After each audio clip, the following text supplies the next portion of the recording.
Hello everyone, कैसे हैं आप सभी। आई होप अच्छे एंड स्वस्थ होंगे। आप सभी का स्वागत है आपके अपने यूट्यूब चैनल लर्न विद प्रीत चौधरी में। आज की जो हमारी क्लास है वो आपके आरएस मेंस 2024 के पेपर हिंदी के यानी पेपर फोर्थ के हिंदी की रहने वाली है। आज आपका जो टेस्ट रहने वाला है ये एज इट इज जो आपके एग्जाम में होता है वैसे ही होगा आपका। जितना एग्जाम में आपको पूछा जाता है उतना ही करना है, एज इट इज एग्जाम की तरह होगा। मैंने आपको पहले भी बताया था कि हम चाहे प्रैक्टिस कितनी भी करें, वीक में एक या दो टेस्ट है आपको जैसे एग्जाम में होते हैं वैसे ही आपको प्रोवाइड करवाए जाएंगे। तो चलिए बिना देर किए हुए आपकी क्लास है वो स्टार्ट करते हैं। इस क्लास की जो पीडीएफ होती है वो आपको आपके टेलीग्राम चैनल लर्न विद प्रीत चौधरी में प्रोवाइड करवाई जाती है। उसके साथ साथ इस क्लास की हिंदी की तो करवाई जाती है, इंग्लिश का भी कंटेंट है वहां पे आपको काफी सारा प्रोवाइड मैंने करवा दिया है और बाकी भी करवा रही हूँ। तो आपके लिए दोनों ही हेल्पफुल है। तो अगर आपने अभी तक टेलीग्राम चैनल भी ज्वाइन नहीं किया है तो वो भी ज्वाइन कर लेना। चलिए क्लास स्टार्ट करते हैं। सभी प्रश्नों के उत्तर दीजिए, प्रत्येक प्रश्न के 2 अंक है। ठीक है। निम्नलिखित शब्दों की संधि कीजिए। सबसे पहले जो हमें क्वेश्चन दिया गया है वो संधि का दिया गया है, जिसमें हमें संधि विच्छेद दिया गया है और हमें करनी है संधि। सबसे पहला है विधेय प्लस अक। विधेय प्लस अक का क्या बनता है? विधायक। क्या बनता है? विधायक। ये हमारी सबसे पहला क्वेश्चन है, वो संधि का ही आता है एग्जाम में भी। त्वक प्लस विकार। त्वक प्लस विकार, इसकी बात करें तो इसका बनता है त्वग विकार। त्वग विकार जो क है उसका क्या बन जाता है? उसका बन जाता है ग। तो आपके क्या हो जाएगा? ग विकार, त्वक विकार। ठीक है। अगला हमें दिया गया है स्पर्श प्लस अनुभूति। क्या दिया गया है? स्पर्श प्लस अनुभूति। इसकी बात करें तो इससे बनता है स्पर्शानुभूति। क्या बनता है? स्पर्शानुभूति। स्पर्शानुभूति बन गया स्पर्शानुभूति। अगला है तपय विसर्ग प्लस निष्ठ। तपय प्लस निष्ठ, तो इसका क्या बनेगा? तपोनिष्ठ। इसका क्या बनेगा? तपोनिष्ठ। तो ये आपके संधि के थे जिसमें संधि विच्छेद दिया गया था और हमें करनी थी संधि। आपके 4 एग्जाम्पल दिए गए थे यानी ये 2 नंबर का कंप्लीट हुआ। अब आगे बढ़ते हैं। अगला भी क्वेश्चन हमारा किस चीज का है? संधि का है, जिसमें हमें शब्द दिया गया है और हमें करनी है उसकी संधि विच्छेद। सबसे पहले जो आपको दिया गया है वो दिया गया है पतंजलि। पतंजलि की बात करें तो इसमें आपका क्या बनता है? पतत प्लस अंजलि। पतत प्लस अंजलि। और अंजलि में एक चीज ध्यान रखना, जो आपके संधि विच्छेद में लय के ऊपर जो मात्रा आती है वही आपके इसमें पूरे शब्द में आते हैं पतंजलि में, यानी छोटी लय की मात्रा आती है। भावुक की बात करें तो इसमें भऊ प्लस उक। भऊ प्लस उक। भावक भावुक। भू प्लस उक आपकी कौन सी संधि है? अयादि संधि। अगला में दिया गया है संकर। संकर की संधि विच्छेद करें तो आपका बनेगा सम प्लस कर। सम प्लस कर। सहस्त्राब्दी का अगर हम संधि विच्छेद करते हैं तो सहस्त्र। सहस्त्र प्लस अवधि। सहस्त्र प्लस अवधि, तो ये चारों की चारों हमने कर ली। पहली पतंजलि पतत प्लस अंजलि, भावुक की भऊ प्लस उक, संकर की सम प्लस कर, सहस्त्राब्दी की सहस्त्र प्लस अवधि। 4 एग्जाम्पल थे आपके, 2 नंबर के हो गए। अब संधि कंप्लीट होती है और अगला क्वेश्चन हमारा आता है विलोम शब्द का, जिसमें हमें वही 4 है वो विलोम दिए गए हैं, शब्द दिए गए उनके विलोम हमें लिखने हैं। अगर हम बात करें अर्जन, अर्जन का क्या होता है? विलोम होता है वर्जन। अर्जन का क्या होता है? वर्जन। उज्जवल, उज्जवल की बात करें तो उज्जवल का क्या होता है? धूमिल। उज्जवल का क्या होता है? धूमिल। बोलते हैं ना कि उसका तो भविष्य उज्जवल हो गया, मतलब है, तो उसका क्या हो जाएगा? धूमिल। उज्जवल आपके शब्द शुद्धि में आता है, बहुत बार आता है, ध्यान रखना दोनों के दोनों जय है वो आधे आते हैं। बंध्या की बात करें तो बंध्या का होता है उर्वरा। बंध्या का होता है उर्वरा, यानी बंध्या यानी कि इसको उर्वरा क्या होती है? वो जमीन जिसपे बहुत कुछ उगता है या फिर जो उपजाऊ होती है। ठीक है। तो बंध्या का अपोजिट है उर्वरा। सतपथ, सतपथ की बात करें तो इसका होता है कुपथ। सतपथ का विलोम होता है कुपथ। तो चारों के चारों हमने विलोम कर दिए। ये भी आपका क्वेश्चन है 2 नंबर का, यानी आपका एक एग्जाम्पल है वो आधे नंबर का होता है। आगे बढ़ते हैं। हमारा अगला क्वेश्चन, इन शब्दों के विलोम लिखिए। अगला भी हमारा विलोम शब्द से रिलेटेड है। प्रवास का हमें विलोम बताना है। प्रवास, प्रवास का होता है आवास। प्रवास का आवास। अगला है कुत्सा। कुत्सा का क्या होता है? प्रशंसा। कुत्सा का होता है प्रशंसा। हमें सिर्फ उतना लिखना है जितना हमसे पूछा है। एक दो टेस्ट की आप ऐसी प्रैक्टिस करो कि एज इट इज आप जैसे एग्जाम में लिख रहे हो तो आपको आपकी स्पीड का पता चलेगा। जैसे आपने आज का टेस्ट किया, आपने देखा कि आपको एक्स्ट्रा कुछ नहीं लिखना, जितना आप एग्जाम में लिखोगे वैसा ही आपको लिखना है, तो आपको पता चलेगा कि आपकी जो आंसर राइटिंग की स्पीड है वो कितनी है, आप कितना पेपर है वो अटेम्प्ट कर पा रहे हो, कितने क्वेश्चंस है आपके छूट रही हैं या फिर पूरे के पूरे आप एक बार उनको अटेम्प्ट कर रहे हो। अगला हमारा जो जो हमें दिया गया है वो है दुर्दिन। दुर्दिन की बात करें तो इसका जो विलोम होता है वो होता है सुदिन। दुर्दिन का क्या होता है? सुदिन। पुरोगामी का होता है पश्चगामी। पुरोगामी का क्या होता है? पश्चगामी। तो ये हमारा विलोम शब्द कंप्लीट होता है। विलोम शब्द के हमारे दो क्वेश्चन आए, दोनों दो दो नंबर के। अगला आता है दिए गए शब्दों के दो दो पर्यायवाची लिखिए। दिए गए शब्दों के दो दो पर्यायवाची लिखिए। इसमें आपको सिर्फ दो पर्यायवाची लिखने हैं। इंद्रधनुष की बात करें तो इसका क्या होता है? सबसे पहले जो हमें याद रहता है वो रहता है सप्तवर्ण। क्या याद रहता है? सप्तवर्ण। और इसका एक होता है इंद्रचाप। इसका क्या होता है? इंद्र चाप। सिर्फ आपको दो लिखनी है। मैं इसके आपको एक आध और बता देती हूँ, लेकिन आपको सिर्फ दो लिखनी है। आप प्रैक्टिस करो कि जो आप 2 से 3 टेस्ट ये लगाओ, इनमें सिर्फ आप दो दो लिखने की प्रैक्टिस करना, ताकि आपका वहां पे टाइम बच सके। क्यों? क्योंकि अगर जब हमें याद होता है तो हम ये सोचते हैं कि क्या 2 सेकंड लगेंगे, हम लिख ही देते हैं, लेकिन वो दो दो सेकंड अगर मिलाकर हम देखें ना तो आगे हमारा है 1 से 2 मिनट बन जाते हैं, और 1 से 2 मिनट में है हम एक क्वेश्चन और अटेम्प्ट कर सकते हैं। सप्तवर्ण इंद्रचाप, और इसका हो सकता है शुक्रचाप। इंद्रधनुष का क्या होता है? शुक्रचाप हो सकता है। इसी का सुरचाप हो सकता है। सुरचाप इसका विलोम होता है। तो आप कोई भी चार में से दो याद कर सकते हैं। अगला है चंदन। चंदन की बात करें तो इसका सबसे पहला जो हमें याद रहता है श्रीखंड।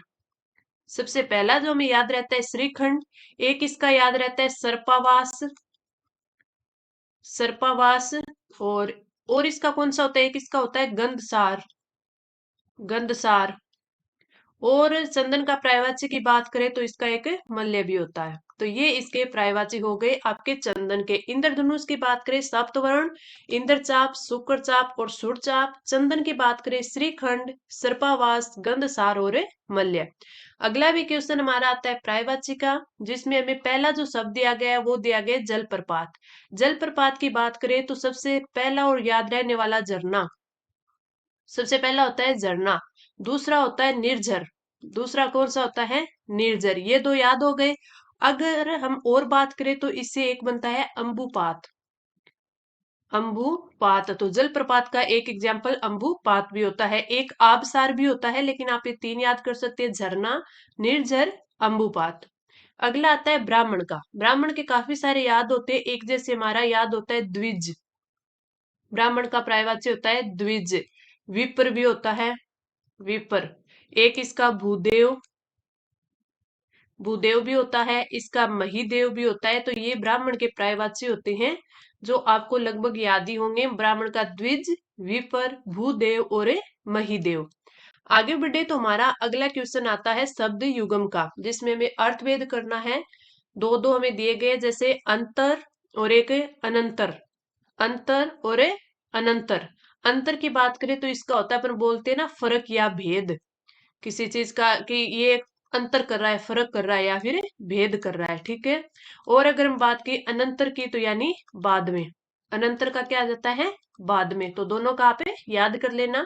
एक होता है तरंग और एक होता है तुरंग। तरंग और तुरंग। अगर हम बात करें तरंग की तो तरंग का अर्थ होता है लहर। तरंग का अर्थ होता है लहर। और तुरंग का अर्थ होता है घोड़ा। तुरंग का अर्थ होता है घोड़ा। तो अंतर का फर्क या भेद, अनंतर का बाद में, तरंग का लहर और तुरंग का घोड़ा। अगला क्वेश्चन भी हमारा किसका है? शब्द युग्म का है। तो हम देखते हैं कि सबसे पहला जो हमें दिया गया है वो दिया गया परिणित, और दूसरा दिया गया परिणीत। परिणित की बात करें तो इसका अर्थ होता है रचित। परिणित का अर्थ होता है रचित। और ये दोनों के दोनों आपको जो एग्जाम्पल दिए गए हैं ये इंपॉर्टेंट है, क्योंकि ये शब्द शुद्धि में भी आपके पूछे जाते हैं। तो इनका भी आप ध्यान रखना कि परिणित किस प्रकार लिखा जाता है, परिणीत किस प्रकार लिखा जाता है। परिणित का अर्थ होता है रचित और परिणीत का अर्थ होता है विवाहित। बोलते ना कि ये तो परणाया हुआ है, यानी ये विवाहित है।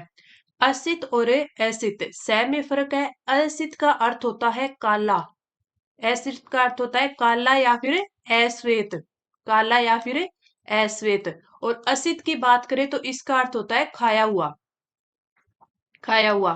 ठीक है, दोनों का। और ये जो आपका असित और एसित है ये इंपॉर्टेंट है, इसमें सिर्फ स का फर्क है, तो आप ध्यान रखना। इस एसिड का अर्थ होता है काला या फिर अश्वेत, और इस एसिड का अर्थ होता है खाया हुआ। हाँ, आगे बढ़े। अगला हमारा जो क्वेश्चन है वो आता है शब्द शुद्धि का।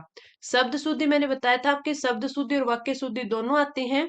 तो सबसे पहले जो आपको दिया हुआ है वो दिया हुआ है अधोपतन। ये अर्थोपतन नहीं है, ये आपका लिखा जाएगा अधोपतन। ये क्या है? अधोपतन। टाइपिंग में थोड़ा सा वो हो गया। इसका जो सही रूप है अगर हम लिखेंगे शुद्ध रूप, तो ये लिखा जाएगा अधय पतन। ये क्या लिखा जाएगा? अधय पतन। इसकी बात करें गीतांजलि की, तो ये होता है गीतांजलि। ये क्या होता है? गीतांजलि होता है, गीतांजलि। और एक चीज याद रखना, जब चाहे हम पतंजलि लिखे गीतांजलि लिखे, इसमें लय के ऊपर है वो मात्रा छोटी आती है। ये देखिए, ये बड़ी नहीं आती, लेकिन देखने में एक जैसा लगता है कि हाँ सही होगा। लेकिन हमेशा याद रखना, अंजलि में अगर हम जो इसके साथ लिखते हैं कि गीतांजलि हो गया, जैसे पतंजलि हो गया, तो इसमें लय पे छोटी मात्रा आती है। आगे बढ़े। अगला हमें दिया गया है नि, निरानुनासिक। ये क्या दिया हुआ है? निरानुनासिक, लेकिन बनता क्या है? निर्नुनासिक बनता है। क्या बनता है? निर्नुनासिक, निर्नुनासिक। तो क्या बनेगा? निर्नुनासिक बनेगा, लेकिन हमें क्या दिया? निरानुनासिक दे रखा है, तो ये आपका शुद्ध शब्द होगा वो ये होगा। अगला है मेगाछन। मेगाछन की बात करें तो ये होता है मेगाछन, यानी छ के साथ है वो आधा क्या आता है? च भी आता है, तो ये होगा मेगाछन। ये होगा मेगाछन। अगला है निम्नलिखित परिभाषिक शब्दों के समानार्थक हिंदी पारिभाषिक शब्द लिखिए। सबसे पहले जो में दिया गया है वो क्या दिया है? एरियर्स। एरियर्स का अर्थ होता है बकाया। एरियर्स का अर्थ होता है बकाया। एरियर्स का बकाया हो गया। आगे हमें जो दिया गया है वो दिया गया है कोडिफिकेशन। कोडिफिकेशन की बात करें तो इसका अर्थ होता है संहिताकरण। क्या होता है? संहिताकरण। कोडिफिकेशन, संहिताकरण। अगले की अगर हम बात करें तो इसका अर्थ होता है एक्सपर्ट। एक्सपर्ट का अर्थ देखें तो इसका होता है एक पक्षीय। एक पक्षीय, एक पक्षीय। अगला हमें दिया गया है इंसिडेंटल। इंसिडेंटल यानी कि आपका प्रासंगिक बोल दे या फिर आनुषंगिक बोल दे। प्रासंगिक या आनुषंगिक, आनुषंगिक या प्रासंगिक, दोनों जो भी आपको सही लगे या फिर उस टाइम माइंड में आए। आगे जो हमारा क्वेश्चन है वो है आपके वाक्यांश के लिए एक शब्द। और वाक्यांश के लिए एक शब्द की बात करें, सबसे पहला जो हमें दिया गया है जिसका कोई शत्रु न जन्मा हो। ये हमने शायद कल वाले या फिर उससे अगले वाले टेस्ट में किया था। जिसका अर्थ होता है अजात, अजात शत्रु। जिसका अर्थ होता है अजात शत्रु। तिनकों से बना घर होता है उसे बोलते हैं उटज। उसे क्या बोलते हैं? उटज। इंपॉर्टेंट है ये, अगर आपने पढ़ा है अच्छी बात है, नहीं पढ़ा है तो इसको नोट डाउन कर लेना आप। अगला है परंपरा से चली आई कथा। परंपरा से चली आई कथा होती है उसे बोलते हैं अनुश्रुति। अनुश्रुति। परंपरा से चली आई कथा को बोलते हैं अनुश्रुति। वर्षा सहित तेज हवा आती है उसे क्या बोलते हैं? उसे बोलते हैं झंझावात। उसे क्या बोलते हैं? झंझावात। झंझावात, वर्षा सहित तेज हवा। अगला जो हमारा क्वेश्चन है वो आता है उपसर्ग का, जिसमें हमें उपसर्ग दिए गए हैं दो, और दोनों उपसर्गों से हमें दो दो शब्द बनाने हैं। सबसे पहला जो हमें दिया गया है निर, तो निर से बना सकते हैं हम निर्कुश। निर्कुश बना सकते हैं अपन, निर्गुण बना सकते हैं। निर्गुण के अलावा अपन निर्माण बना सकते हैं। सिर्फ आपको दो लिखने हैं, आपको ज्यादा नहीं लिखने हैं। मैं सिर्फ आपको यहाँ पे ये कि आपके माइंड में जो जो आ रहे हैं वो उस हिसाब से मैं आपको बता रही हूँ, लेकिन वहां पर जो आपको एग्जाम में लिखना है वो सिर्फ आपको दो ही लिखने हैं। ये बार बार इसीलिए बोल रही हूँ ताकि आपका जो क्वेश्चंस है आपके, आपका पेपर है वो पूरा अटेम्प्ट हो पाए। परी की अगर बात करें तो परी से बनने वाला शब्द होगा परिक्रमा। परिक्रमा के अलावा परीक्षा, परीक्षा के अलावा परिणय, ये आप प्री उपसर्ग से बनने वाले शब्द लिख सकते हैं। अगला जो आपका क्वेश्चन है वो दिया गया है आपके प्रत्यय का, वही आपके दो प्रत्यय दिए गए हैं जिनसे बनने वाले शब्द आपको लिखने हैं। अन से अपन लिख सकते हैं जैसे बंधन, अन से लिख सकते हैं बंधन, मंथन, मंथन के अलावा खुरचन, खुरचन के अलावा उलझन, उलझन। तो ये चार शब्द है जो कि आपके अन प्रत्यय से बनने वाले शब्द है। ती प्रत्यय की बात करें तो ती से बन सकते हैं जैसे दीप्ति, दीप्ति बन सकता है, ख्याति बन सकता है, ख्याति। और क्या बन सकता है? स्थिति बन सकता है, स्थिति।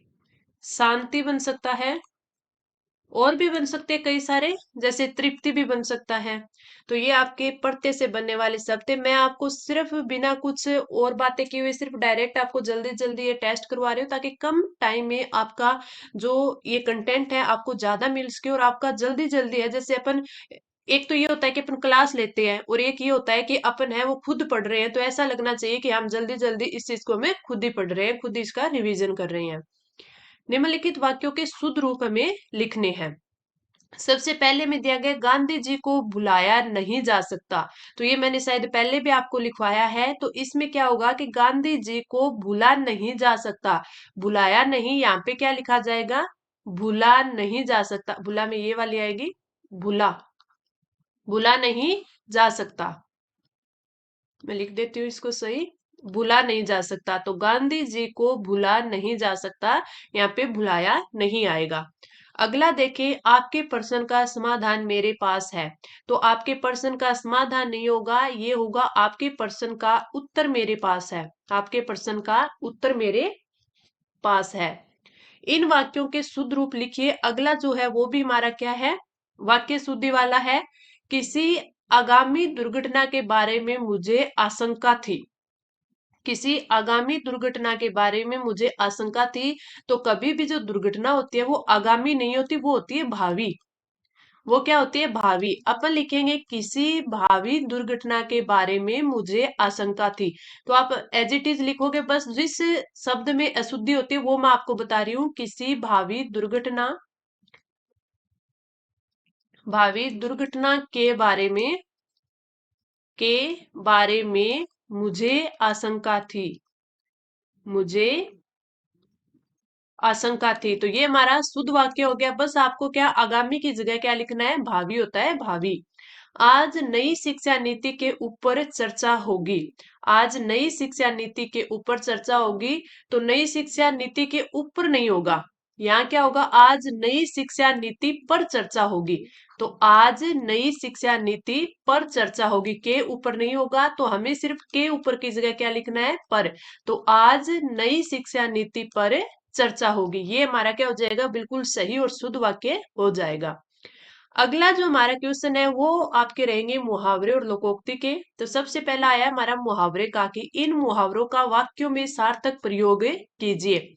सबसे पहला जो हमें दिया गया है मुहावरा वो है गुदड़ी के लाल। गुदड़ी के लाल का होता है कि जो संघर्ष उनके बीच में, यानी अपने पास अभाव थे, अभावों के बीच में भी रहते हुए किसी ने कोई अच्छा काम किया या फिर अच्छा विकास किया है, तो उसके लिए बोलते हैं गुदड़ी के लाल। तो अपन यहाँ पे लिख सकते हैं संघर्षों के बीच रहते हुए, संघर्षों के बीच या फिर अभावों के बीच रहते हुए, रहते हुए अच्छा विकास करना, अच्छा विकास करना, विकास करना, उसको बोलते हैं गुदड़ी के लाल। जैसे अपन इसका एग्जाम्पल देंगे कि सामान्य परिवार में जन्म, सामान्य परिवार में जन्म लेकर भी, जन्म लेकर भी लाल बहादुर शास्त्री, लाल बहादुर शास्त्री, लाल बहादुर शास्त्री प्रधानमंत्री बनने वाले गुदड़ी के लाल थे। प्रधानमंत्री बनने वाले, बनने वाले गुदड़ी के लाल थे। गुदड़ी के लाल थे। तो गुदड़ी के लाल का अर्थ क्या होता है कि जो संघर्षों के बीच या अभाव के बीच, आप लिख सकते हो संघर्षों और अभाव के बीच रहते हुए अच्छा विकास करना, गुदड़ी के लाल। अगला जो हमें दिया गया वो है अच्छे घर बयाना देना। अच्छे घर बयाना देना, इसका अर्थ होता है कि जो अपने से अधिक सामर्थ्यवान या फिर सामर्थ्यवान ही बोल सकते हो आप, है कि अपने से अधिक सामर्थ्यवान से दुश्मनी मोल लेना। अच्छे घरे बयाना देना का अर्थ होगा अपने से अधिक, अपने से अधिक सामर्थ्यवान, सामर्थ्यवान से दुश्मनी लेना, से दुश्मनी मोल लेना, मोल लेना। अगर इसका हम वाक्य में प्रयोग करें तो अपन क्या लिख सकते हैं कि राम ने पुलिस वाले को धमकी देकर अच्छे घर बयाना दे ही दिया। तो अपन लिख देंगे राम ने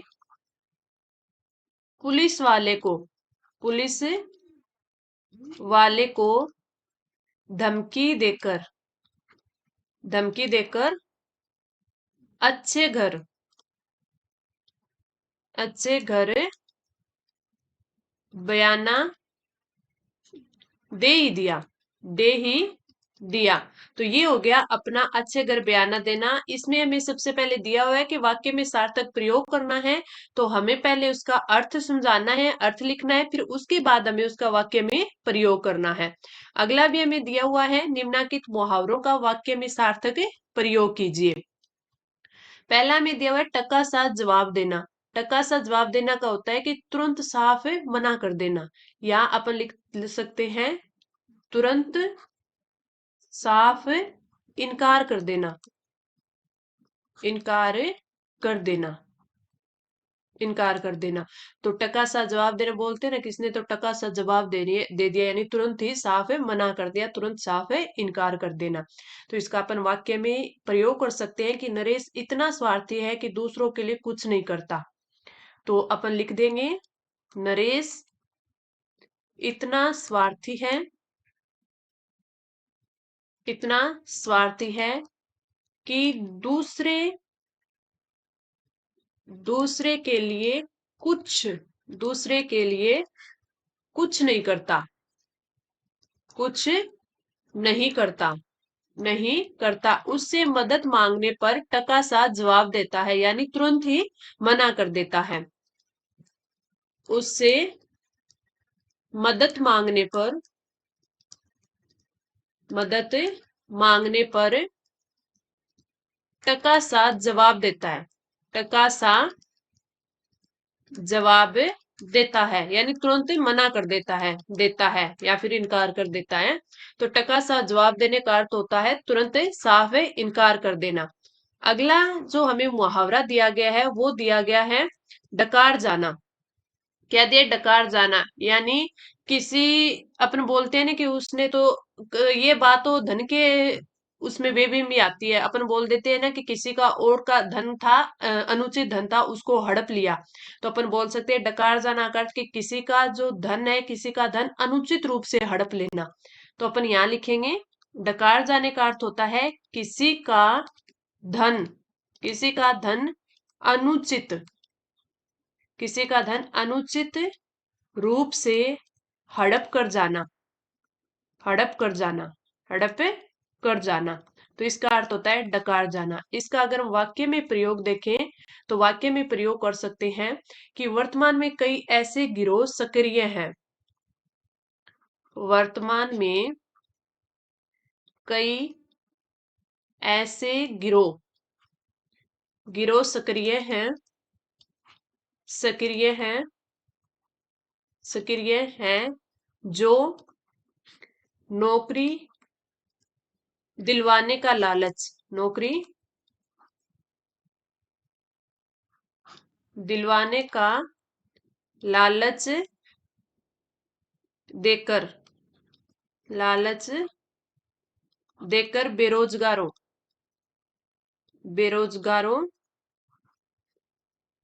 से रुपए लेते हैं, से, रुपए में ये ऊ छोटा आता है, रुपए ले लेते हैं, लेते हैं और डकार जाते हैं। बाद में कुछ होना जाना होता नहीं है, बस उन्हें रुपए हड़पने से मतलब होता है, डकार जाते हैं। तो ये आपका वाक्य में प्रयोग हो गया।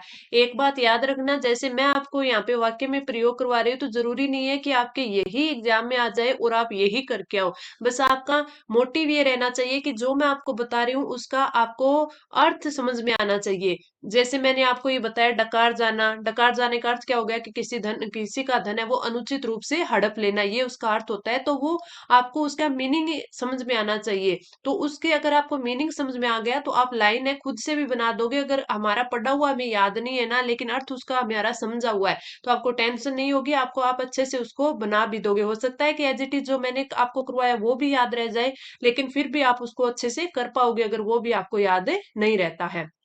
उल्टे बांस बरेली को, ये आपकी लोकोक्ति है और लोकोक्ति का भावार्थ वाक्य में प्रयोग करना है। उल्टे बांस बरेली को, इसका क्या होता है कि जहां जो वस्तु उपलब्ध पैदा होती है वहीं पर वह वस्तु पहुंचाना। तो उल्टे बांस बरेली को यानी जहां पर जो चीज पैदा हो रही है वहीं पर वापस वही चीज पहुंचा देते हैं, तो उस चीज को ये बोला जाता है। तो जहां जो वस्तु उपलब्ध उपलब्ध या पैदा होती है, पैदा होती है, वहीं पर वह वस्तु पहुंचाना, पहुंचाना। तो ये अर्थ, ये क्या हो गया कि ये हो गया कि उल्टे बांस बरेली को। इसका आप खुद वाक्य में प्रयोग करके देखना। बाकी मैं आपको जब ये पीडीएफ प्रोवाइड करवाऊंगी तो उसमें वाक्य में प्रयोग है वो करके आपको दूंगी, लेकिन फिर भी आप इसका खुद करके देखना। अगला है कभी, कभी घी घना, कभी मुट्ठी भरे चीना। कभी घी घना, इस ये भी नहीं है, ये है घी। कभी घी घना, कभी मुट्ठी भर चना, इसका अर्थ क्या होता है कि इसमें कभी समान नहीं रहता, इसलिए जो मिले उसी में संतुष्ट रहना चाहिए। अपन लिख सकते हैं, समय कभी समान नहीं रहता, कभी समान नहीं रहता, नहीं रहता, इसलिए जो मिले, इसलिए जो मिले उसी में, उसी में संतुष्ट रहना चाहिए, संतुष्ट रहना चाहिए, रहना चाहिए। ये थी हमारी दो लोकोक्तियां। बाकी इसका जो वाक्य में प्रयोग है वो मैं आपको पीडीएफ में प्रोवाइड करवा दूंगी, आप खुद भी इसका करके देखना ताकि आपको पता चल सके कि अर्थ समझने के बाद हम अपने से खुद ये कर सकते हैं या नहीं। अगर कर सकते हो तो अच्छी बात है, वरना आपको प्रैक्टिस और करनी पड़ेगी। अगला जो हमें दिया गया है वो हमें लोकोक्ति दी गई है कि लोकोक्तियों का भावार्थ वाक्य में प्रयोग कीजिए। भावार्थ का अर्थ होता है कि पहले उसका भाव अर्थ लिखिए फिर वाक्य में प्रयोग कीजिए। खाली बनिया क्या करे, इस कोठी का दान उस कोठी में करना। तो इसका अर्थ क्या होता है? इसका अर्थ ये होता है कि जो निठिल्ला व्यक्ति होता है वो कुछ न कुछ करने में सक्रियता दिखाता रहता है, लेकिन उसके पास कुछ काम में होता नहीं है। बस आपको इसका वाक्य में प्रयोग करना है और उससे पहले आपको इसका अर्थ लिखना है। तो खाली बनिया क्या करे, इस कोठे का दान उस कोठे में करना, यानी जो निठल्ला व्यक्ति है, निठल्ला व्यक्ति व्यक्ति कुछ काम, कुछ न कुछ, कुछ न कुछ काम करने में, करने में सक्रियता, सक्रियता का, सक्रियता का दिखावा करता है। मतलब वो ये सोचता है कि वो सक्रियता का दिखाता रहता है, सक्रियता को दिखाता रहता है, रहता है। तो इसका हो गया कि खाली बनिया क्या करे, इस कोठे का दान उस कोठे में करना। अगला में दिया गया तीन में न तेरह में, यानी ना तो तीन में और ना तेरह में, यानी जिसका कोई भी महत्व ना हो, जिसका कोई महत्व ना हो, कोई भी महत्व न हो, महत्व न हो, वो होता है तीन में न तेरह में। तो इसका अर्थ क्या हो गया? जिसका कोई भी महत्व न हो। तो ये मैंने आपको इसका भावार्थ बता दिया। वाक्य में प्रयोग आप खुद करना और आपके पीडीएफ में मैं इसका वाक्य में प्रयोग करके आपको प्रोवाइड करवा दूंगी। अब हम बढ़ते हैं हमारे पार्ट बी पर। अब तक हमने कर रहा पार्ट ए, और अब हमारा जो पार्ट बी में जो कल मैंने आपको क्वेश्चन बताया था वो क्वेश्चन हमें करेंगे। कल मैंने आपको दिया था कि एक विज्ञप्ति आपको जारी करनी है, सचिव बाल अधिकारी समिति टोंक। ये सचिव है बाल अधिकारी समिति टोंक के, उनकी ओर से वार्षिक आम सभा की बैठक बाबत एक विज्ञप्ति जारी करनी थी। आई होप आपने अच्छे से इसकी आंसर राइटिंग की होगी। अब हम इसका आंसर पर इसकी चर्चा करते हैं। सबसे पहले बाल अधिकारी समिति के लिखेंगे यहाँ पे, क्योंकि वो समिति के सचिव हैं। उनके कार्यालय का स्थान यानी एड्रेस दे देंगे, एब ऐसे नगर जो भी उनका होगा, नगर टोंक राजस्थान हो गया। सबसे पहले बाल अधिकार समिति टोंक, फिर कार्यालय का यहाँ पे स्थान आ जाएगा, टोंक राजस्थान आ जाएगा। इस साइड पत्र क्रमांक लिख देंगे, इस साइड आपके दिनांक आ जाएगा, और यहाँ पे अपन लिखेंगे विज्ञप्ति सूचना संख्या 2, यानी ये 2 नंबर विज्ञप्ति है इस कार्यालय की। ठीक है, तो यहाँ पे अपन लिखते हैं विज्ञप्ति सूचना संख्या 2, 2023 लिख देंगे, यानी अपन 2023 में कर रहे हैं। अब हम 2024 भी लिख सकते हैं, अगर हम 2024 में कर रहे हैं तो यहाँ पे पूरा में 4 लिख देंगे, 2024। आगे बढ़े, आगे लिखेंगे दिनांक 5 जनवरी 2024 को श्री कह गए अध्यक्ष, यानी यहाँ पे कोई भी अध्यक्ष होगा, बाल अधिकार समिति टोंक की अध्यक्षता में कार्यकारिणी की बैठक संपन्न हुई। कार्यकारिणी बैठक में दिनांक 25 जनवरी 2024 के प्रातः 10 बजे से साय 5 बजे तक आम सभा की वार्षिक बैठक आयोजित करने का निर्णय लिया गया है। क्योंकि उसमें पहले ही बताया गया कि विज्ञप्ति क्यों जारी करनी है, कि जो आम सभा की वार्षिक बैठक है उसके बाबत जारी करनी है। सभी समिति सदस्य सूचित रहें। बैठक में नई कार्यकारिणी के विस्तृत विवरण दिनांक 15 जनवरी 2024 को घोषित कर दिया जाएगा, यानी नई बैठक में नई कार्यकारिणी के विस्तृत विवरण है वो जारी किया जाएगा, तो सभी को सूचित रहना है।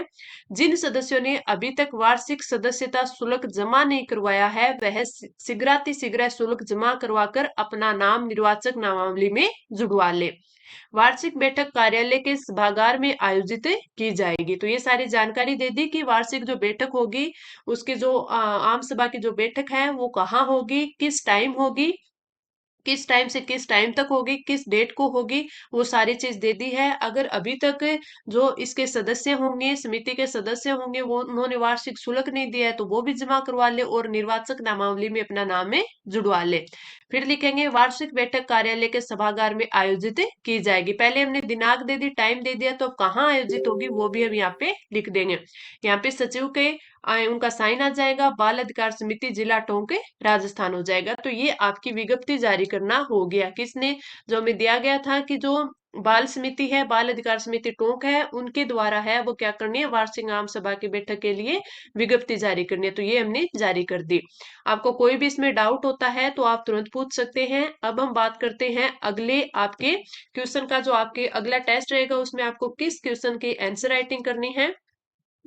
जिला पुलिस अधीक्षक भरतपुर, यानी राजस्थान की ओर से जिला पुलिस अधीक्षक मथुरा उत्तर प्रदेश को सीमावर्ती क्षेत्र में हो रही लूटमार की समस्या के समाधान हेतु अर्धशासकीय पत्र लिखना है। अर्धशासकीय पत्र आपको अच्छी तरह मैंने प्रारूप है वो याद करवा रखा है कि किस प्रकार लिखना है। इस साइड है वो आप जो पत्र लिख रहे हैं उनका नाम आ जाएगा, यहाँ पर उनका जो पद का नाम है वो आ जाएगा, या फिर यहाँ पद का नाम, यहाँ कार्यालय आ जाएगा, यहाँ फिर दिनांक आ जाएगी, अर्थ यहाँ पे पत्र क्रमांक आ जाएगा, प्रिय श्री यानी आपका प्रिय श्री या फिर जो भी संबोधक से आप नाम उनका लिख सकते हो। फिर आगे यहाँ पे बीच का कंटेंट आप लिखोगे।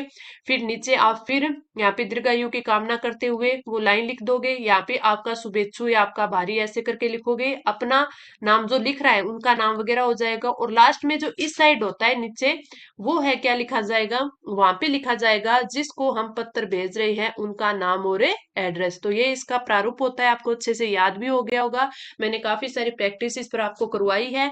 आपको इसकी आंसर राइटिंग है करनी है। तो चलिए आज की क्लास यहीं पर कंप्लीट करते हैं। पार्ट ए और पार्ट बी मैंने आपको अच्छे से समझा दिए। कोई भी डाउट रहता है तो आप तुरंत कमेंट करके पूछ सकते हो। आपको क्लास कैसी लगी कमेंट करके बताना। अच्छी लगी तो लाइक करना, अपने दोस्तों के साथ शेयर करना। अब हम मिलते हैं अगली क्लास में। धन्यवाद।